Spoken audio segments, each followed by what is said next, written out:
Hali gani mwanafamilia wa channel tupendwa hii hapa ya Vizuza Media.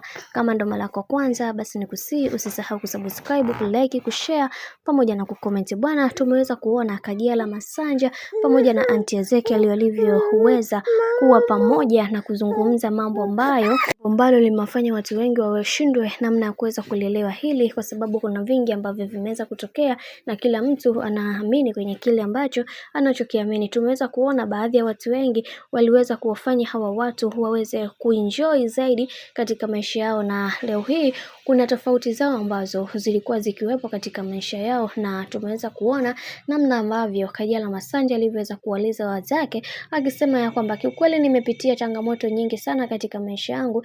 Kuna wakati nilikuwa na Harmonize ndani, baada ya kuwa naye nikapigiwa simu ambayo ilinishtusha kidogo kusikia kwamba mimi kuna vingi ambavyo vimeweza kutokea katika maisha yangu, kwamba baba yake ameweza kuchukuliwa na askari na kuweza kupelekwa polisi.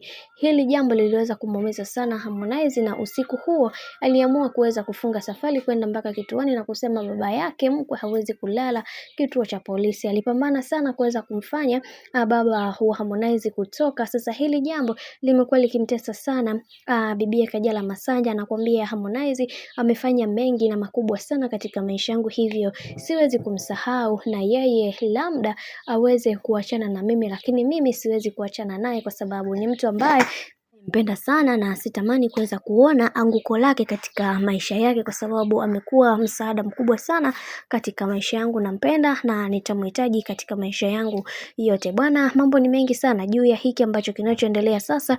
Mimi naomba nikusii kitu kimoja, kama ndo mara yako kwanza basi usisahau kusubscribe, kulike, kushare pamoja na kucomment. Sina la ziada, wacha nikutakia siku njema na kazi njema.